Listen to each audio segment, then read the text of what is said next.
Bonjour, je suis Patricia de la chaîne YouTube Patricia So French Couture et bienvenue sur un nouveau podcast couture aujourd'hui. Tout d'abord, comment allez-vous? Est-ce que vous allez bien? Est-ce que votre famille se porte bien? Moi ça va très très bien ici. Je voudrais vous remercier, on est de plus en plus sur ma chaîne et c'est très très appréciable, merci beaucoup. C'est très gentil, vos petits commentaires que vous marquez en dessous, merci, ça me touche profondément. Et en plus, je voudrais revenir quand même sur mon dernier podcast couture spécial homme. Qu'est-ce que j'ai rigolé, mais merci beaucoup, j'ai rigolé à le faire et j'ai rigolé en lisant vos commentaires. Faites attention mesdames, c'est un podcast couture, ce n'est pas non plus... on dévoile les hommes, les dessous de ces hommes. Donc j'ai vraiment rigolé, il y en a certaines qui ont failli se tailler, il y en a certaines qui ont tout de suite arrêté ce qu'elles étaient en train de faire. Parce que oui, on est toutes pareilles, quand il y a des podcasts, on regarde pas vraiment, on regarde juste quand il y a les... démonstrations, les petits défilés, mais après le reste, voilà, donc j'ai bien rigolé.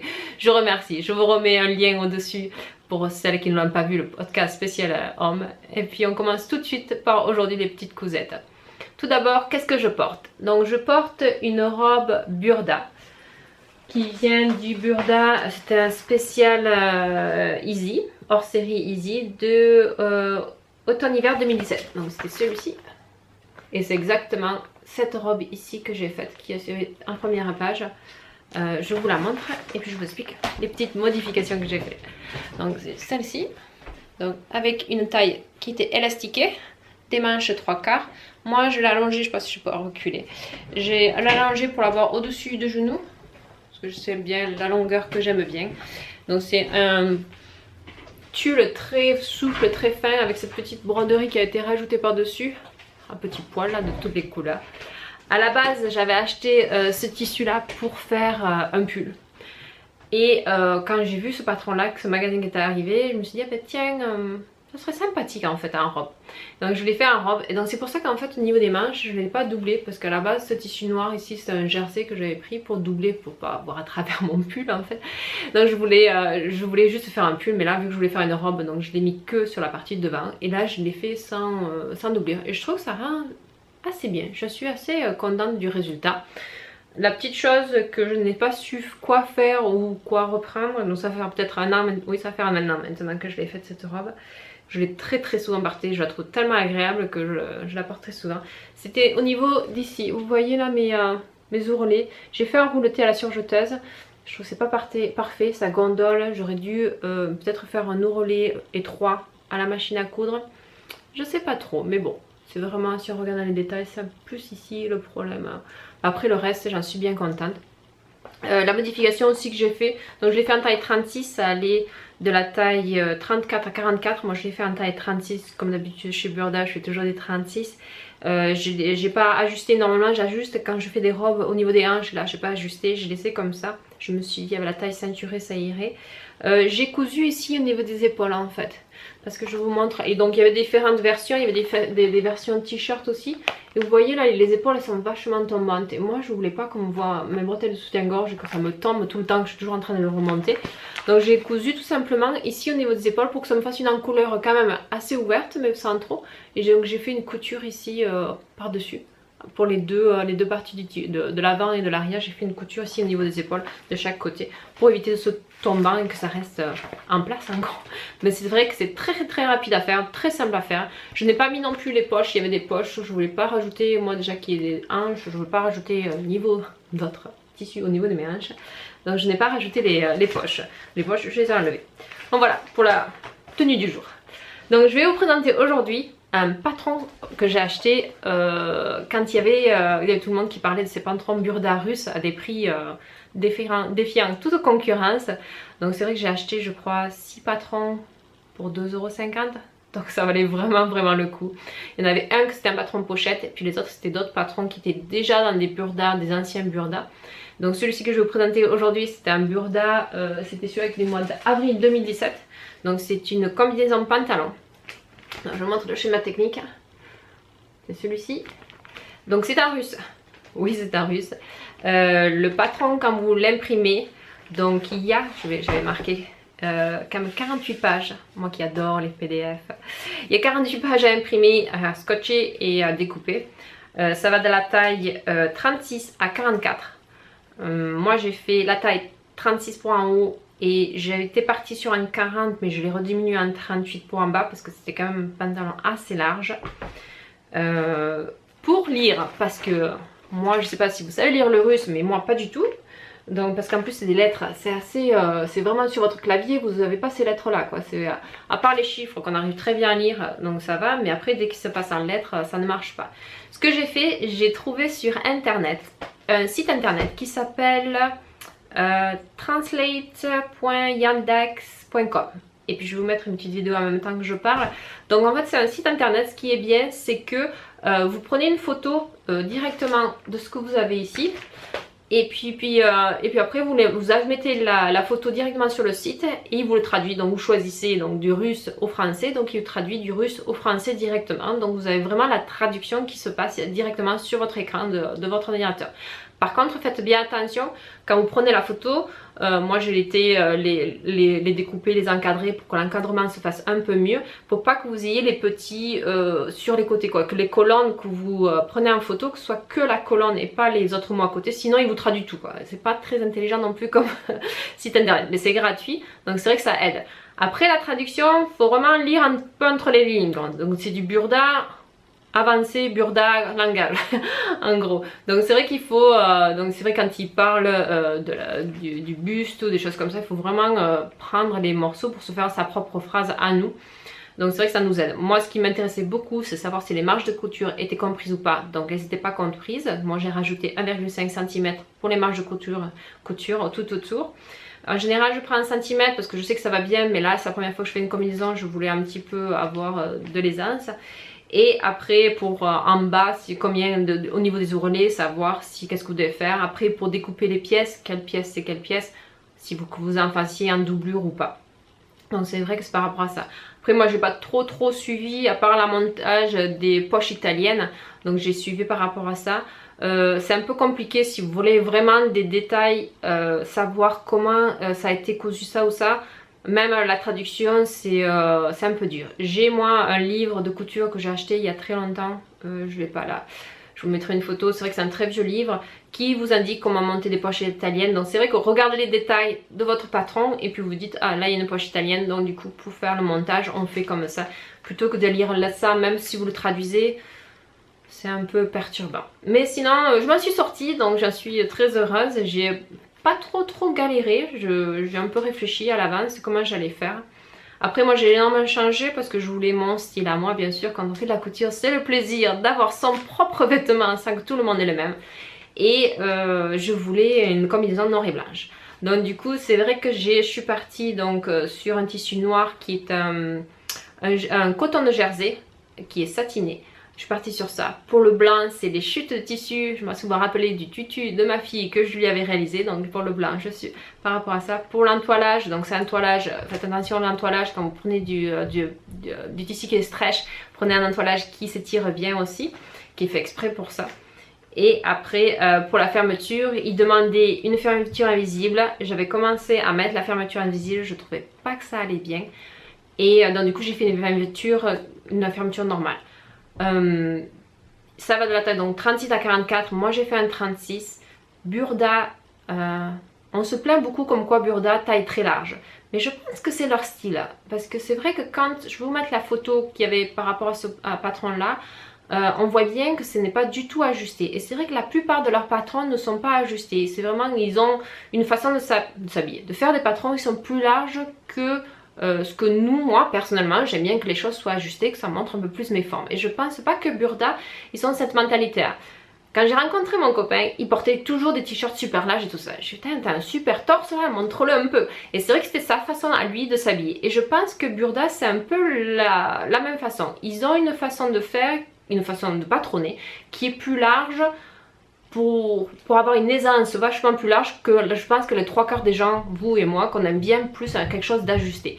Donc c'est vrai que beaucoup de gens se plaignent, mais je le comprends moi aussi. Au départ je comprenais pas ça, mais je pense que c'est normal, c'est leur façon de faire. Donc voilà, donc je vous la montre quand même. Donc c'est celle-ci. Donc allez, et comme ça ici, la ceinture, j'ai voulu la faire blanche, j'ai voulu mettre ça ici. Et après des longues jambes qui sont très larges. Donc ce que j'ai voulu faire, il demandait normalement pour le haut de faire une doublure, donc pour que toutes les coutures soient bien cachées à l'intérieur de la doublure. Je n'ai pas fait ça parce que je voulais absolument mettre un biais à cheval, donc un biais comme ça à cheval. Je voulais mettre ça et j'avais peur que si je rajoutais la doublure plus mon biais, ça faisait trop d'épaisseur en haut. Donc du coup ce que j'ai fait, pour que ça fasse une belle finition, je n'ai pas mis de marche de couture en fait au niveau d'ici, du devant, en haut ici, et au niveau des emmanchures, et j'ai mis mon biais à cheval directement avec ma surjeteuse en point de recouvrement. Je vais vous essayer de le montrer. Donc ça va faire...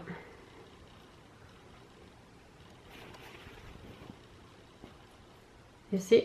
Et puis donc à l'intérieur, c'est vrai qu'un point de recouvrement à l'intérieur. Et ce que j'ai fait ici pour que ce soit très doux, j'ai mis du fil mousse. Pour que ce soit très doux aussi. Et pareil au niveau des manches. Je voulais que mon petit détail que j'avais en haut ressorte au niveau des poches. Donc j'ai fait pareil, j'ai mis un biais à cheval au niveau des poches à l'italienne ici. Et puis pour que ça ressorte aussi, j'ai fait la ceinture pareil avec le même tissu. Qui est du spandex, celui-là par contre qui n'est pas un jersey de coton. Donc c'est vrai que ça s'étire, il y a de superbes pinces qui sont bien positionnées. Par contre je le trouve très bien positionné bon moi, chacune en est un petit peu différente, mais les pinces poitrine ils sont très bien positionnés. J'ai rajusté, donc la partie du buste ici, vu que c'était un jersey de coton qui était quand même assez lâche, et par rapport à Burda qui font des patrons très amples, moi je voulais quand même que ma taille soit resserrée, donc j'ai ajusté.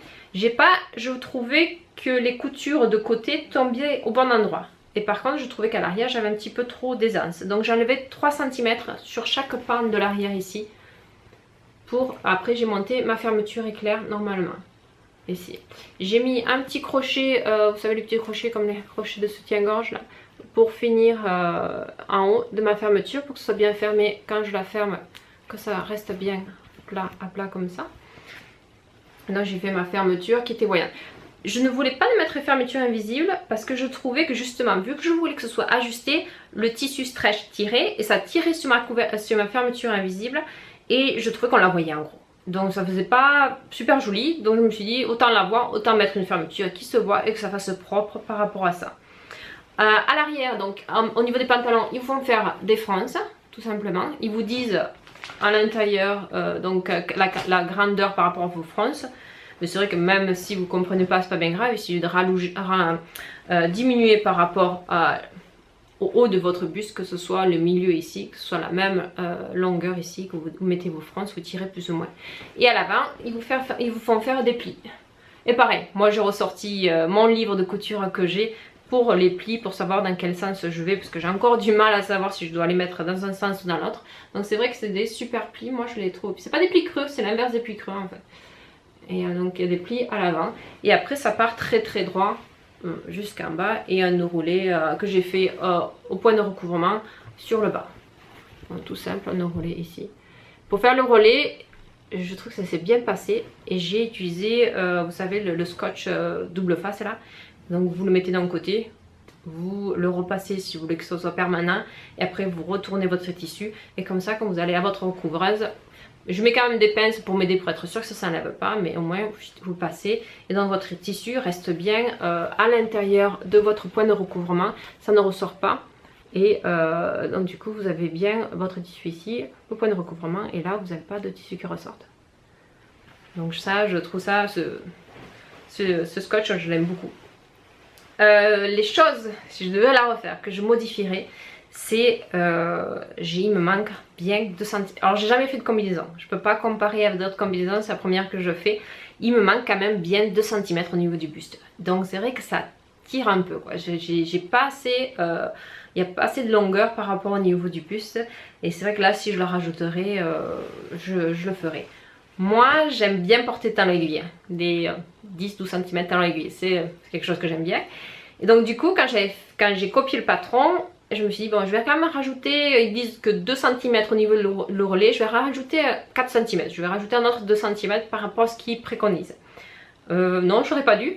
Au total j'ai enlevé 10 cm, donc même si je la mets avec des talons aiguilles qui est quand même très long, j'ai encore enlevé 10 cm. Donc vous en faites pas par rapport à la longueur du pantalon, il est très long, donc vous pourrez le couper près par la suite par rapport à la longueur que vous voulez. Par contre le buste, moi je fais 1m69, En général, c'est pas écrit sur la pochette, mais en général, les statures chez Burda, c'est 1,68 m, donc j'ai qu'à 1 cm de différence. Mais là, au niveau du bus, il me manque vraiment un gros de centimètres pour que ce soit plus confortable, pour pas que ça me tire entre les jambes, en gros, parce que je remonte souvent. La deuxième chose que je regrette aussi, je sais pas si la personne le fait avec une doublure, ça sera différent par rapport à mon biais que j'ai mis à cheval.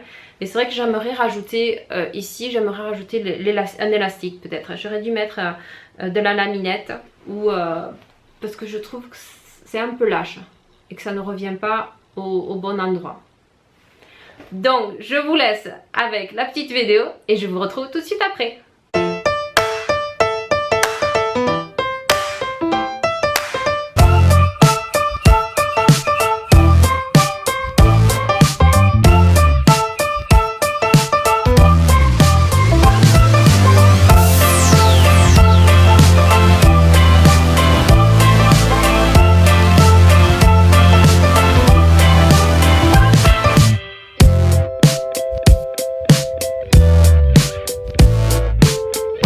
La deuxième petite cousette que je vous parlais dernièrement, c'était je voulais faire un sac en bandoulière pour ma maman pour son anniversaire que je vais envoyer dès que j'ai fini cette petite vidéo. Donc du coup, je vous l'avais dit, c'est un patron que j'ai trouvé quand j'ai commencé à faire la couture il y a à peu près 4 ans et demi. J'ai gardé que le papier du patron, je n'ai pas gardé d'explication ou quoi que ce soit en me disant je vais aller le retrouver sur internet, mais non, du coup le site internet n'existe plus, c'est un patron gratuit, je n'ai aucune information, donc je me suis débrouillée seule. Vu que c'était dans le début de mes coutures, et ça va, c'est pas trop compliqué, j'ai pu le refaire, mais quand même j'avais du mal à faire la bandoulière. Et c'est vrai que la dernière fois que je vous en avais parlé, l'une d'entre vous m'a conseillé d'aller voir sur le site de Sacotin. Sacotin a un blog. Et en fait, il y a plein d'informations. Si vous faites des sacs et vous êtes un peu coincé sur faire quoi que ce soit, ils expliquent plein de choses, comment faire.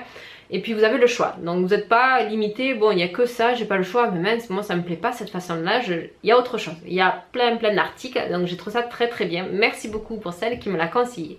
Donc j'ai trouvé le conseil dans ce blog-là sur Sacotin. Je marquerai le lien en dessous du site internet.